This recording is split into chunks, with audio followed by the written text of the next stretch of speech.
Hi everyone, it's me Rita. We are back with part 2 of Jennifer's story. So we are going to get into the next half of the story, but before I do, I need you again to like this video, share this video, subscribe to the channel if you haven't already.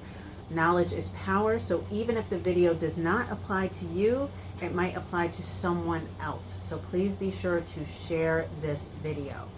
Okay, so at the end of the last video, we were talking to Jennifer about when she had just gotten married and how things had kind of went south and went in the wrong direction.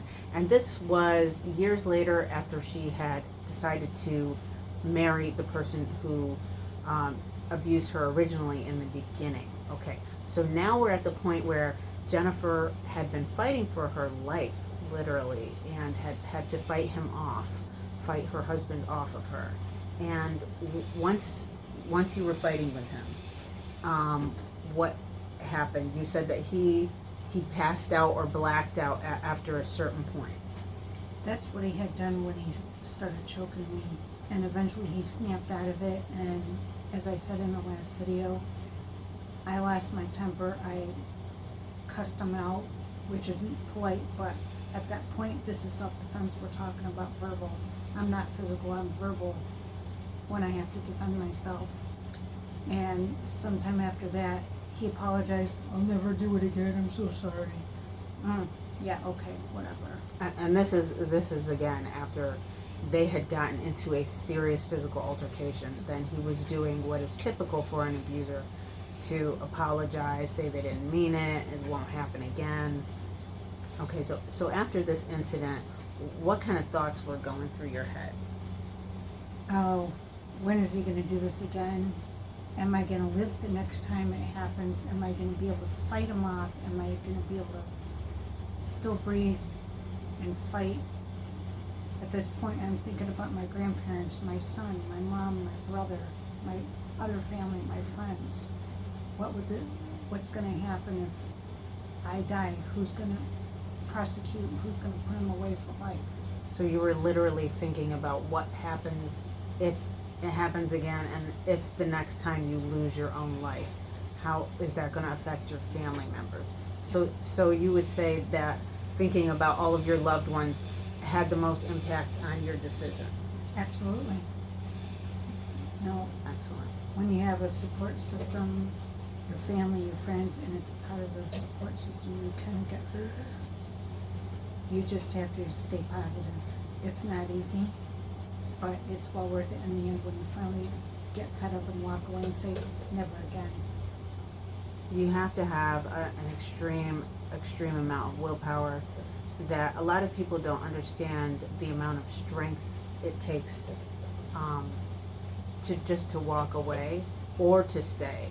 In both cases, whether you choose to stay in an abusive relationship or walk away, either way, it hurts you so deeply emotionally, and no one can truly understand how that feels except for somebody who's actually been in that situation, and it is extremely painful.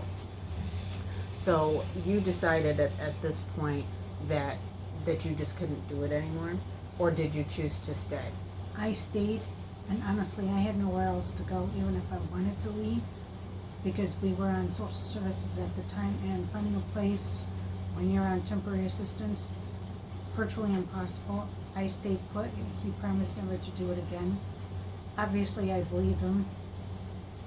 So financial security was very important at the time, and things were okay after that. Still the accusations, verbal abuse, you're worthless, you're this, you're that. So instead of physically abusing her, she chose to stay, and after that, instead of him physically abusing her, he chose to just continue to emotionally and psychologically abuse her. And those wounds actually run deeper than a physical wound. A physical wound will always heal, but emotional and psychological scarring, it stays forever, unfortunately.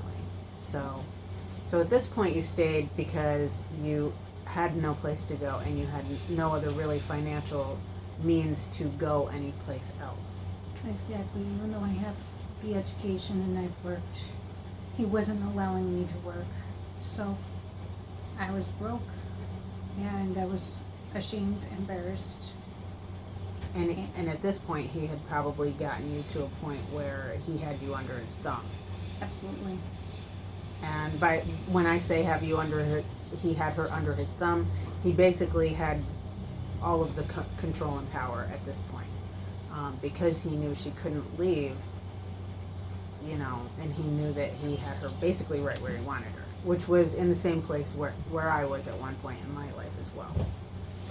Okay, so now you're there, you're in this situation, you basically kind of like, oh man, there's nothing that I can do about this right now. At what point, when did it become like a turning point for you where you were able to maybe see the light or actually know that there was a way out? I think it was one time we had gone over to my mom's, and her now late boyfriend, I refer to him as Dad, my stepdad. We had gone over for a cookout, and I'd gone in the house with Mom to talk to her in the kitchen, and I started telling her what was going on. And given my past as a childhood trauma survivor, I needed to tell my mom what was going on. And we went back outside, and he's like, after we left my mom's, he's like, so, what did you talk about? So he was questioning the conversation that you had with your mother. Pretty much like in a police interrogation, or the same kind of interrogation they use in the military to interrogate the military enemies. Okay. So he was obviously getting kind of nervous. He was wondering what was going on, and what happened after that. I told him we were talking about my son. Obviously I lied, but that's okay.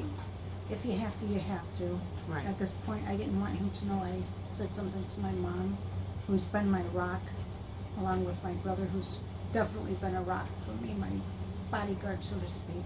Love you, Ray. And so as I've talked about in previous videos, this was kind of the beginning of a little plan that you were creating. The video that I made called Develop a Safety Plan, you definitely want to look at that video. It's very important. If you are trying to leave an abusive situation, please watch that video. absolutely. So you started like kind of developing a plan, and what kind of resources were you able to find to finally kind of break free? Well, I had a few months down the road, I was also doing physical therapy because I have some back issues, and the car we had was in my name, so obviously when I left for an appointment one day with my therapist, I went directly to my mom's afterwards. I didn't want to go home. We were living with his brother at that point, and I said, I went to my mom's. I knew she was at work, but that was okay. I confided in my stepdad. I need help. I need to leave. I said, I'm tired of the verbal abuse. He's already physically gotten me again and again. I can't do this anymore. Went to where my mom worked, told her what was going on. I said, I'm going over to CPAP at Binghamton General. Got a referral for the local shelter that I had gone to, and I had already called the shelter, but they said, we made the arrangements. I was told someone from Crime Victims had come, talked to me, and made a plan from there, contacted the shelter, and the ball started rolling from that point. So you had contacted the Crime Victims Unit, talked to them, and they helped you to kind of get that safety plan developed, and you had also called the shelter ahead of time as well. Yes, right from the hospital. And what we did was, we went back to Boscov's. My stepdad went with me, and we went over to Boscov's, got some stuff that I was going to need because I had no clothes, really just clothes on my back at that point. And the plan was, I was going to leave my vehicle.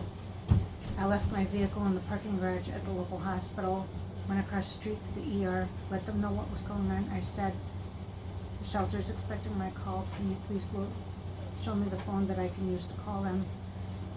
called them, and someone actually came and met me, and we went from there. I was actually there only a few days, but during this point, I had already told him about the physical abuse, the verbal abuse, etc. But in many cases in history with domestic violence or any other abuse, we're still scared, but we're blaming ourselves. Yes. My mom made a phone call, told him go get the car. She didn't tell him exactly which hospital it was at. She just said, go get your car. Well, lo and behold, it was still there when I got back to pick up my car. I had messaged with him on Facebook. Okay, I said, well, here's what's going to happen. You're going to bring me a bag of clothes and some hygiene stuff that I absolutely need right now. You're going to do it my way. I will meet you at the bottom of the hill. You want to talk, we'll talk. Right. But you had that's set it. those clear boundaries in order to get your items back this time. Exactly. And Okay.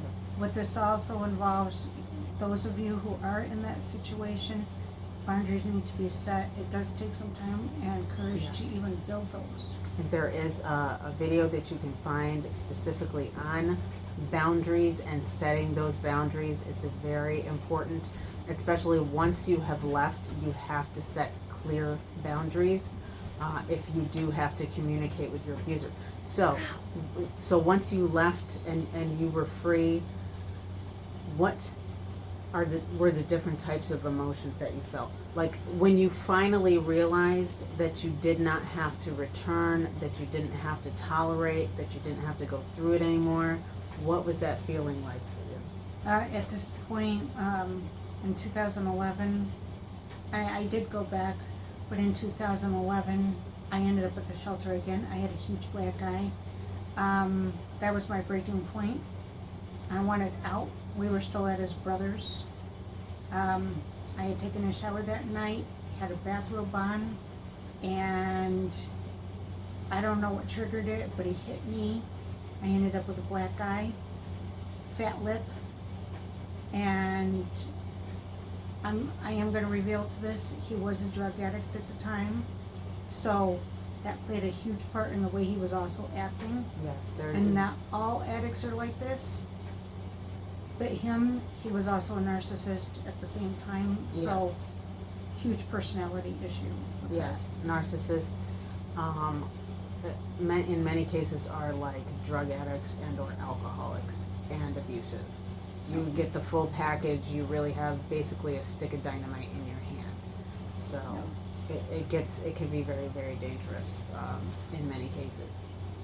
that. I was tied up, he tied me up, bound and gagged me, and he took like 15 or 20 Klonopins, passed out, and during this time, thankfully I could still see out of the right eye, and I was able to actually get the electrical tape that was on me off so I could spit the sock out and scream for help, but unfortunately his brother was sleeping, never heard me, and eventually the next morning he finally heard me. My abuser, my now ex, heard me, snapped up. He said, "What's your problem?" I'm like, "Untie me now."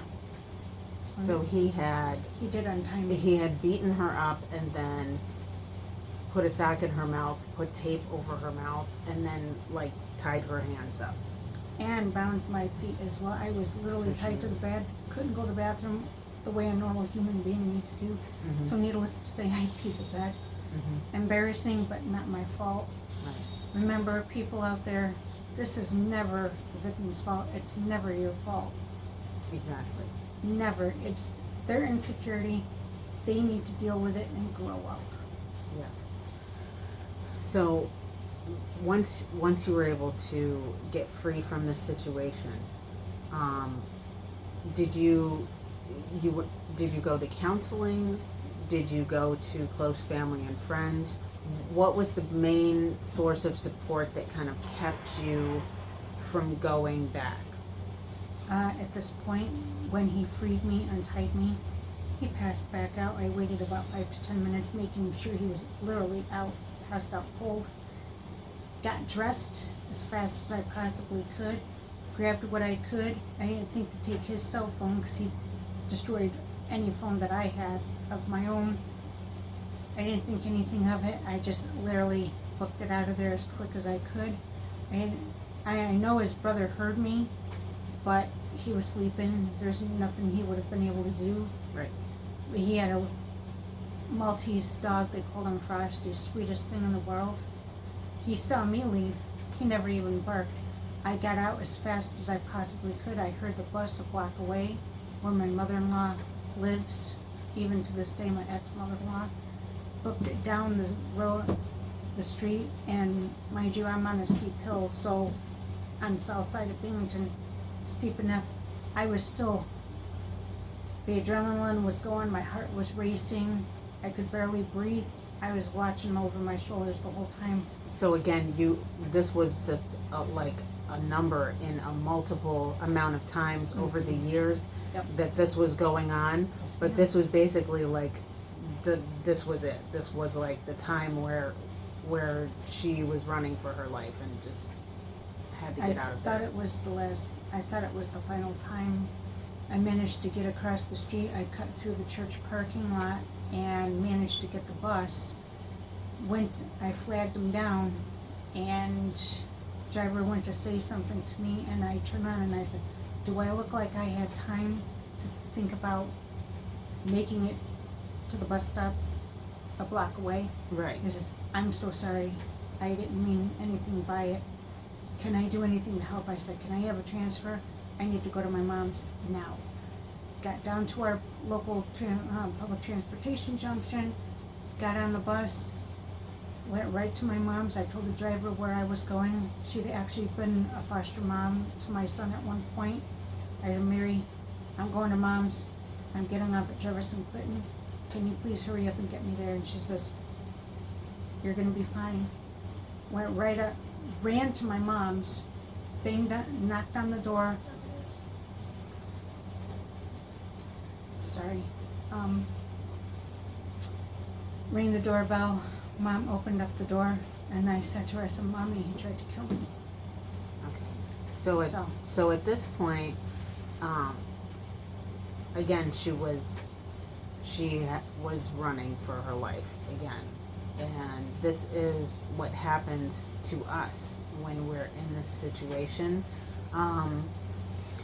We're very thankful because the both of us were able to get out of these very, very dangerous, extremely dangerous situations. And you know, it's hard to think about what happens back then, but now we can look forward because we know that we don't have to go through that again. We don't have to experience those things. But it takes a lot of pain just to get out. As you can hear from the story, it's, you know, you have to go through a tremendous amount of pain before you can get out. So so that is basically Jennifer's story, and we're gonna do one more video, and that's, you know, after, you know, more present day. So thank you for watching, and please be sure to comment down below if you have any questions, if you've experienced something similar. Please let us know by commenting down below. Thank you.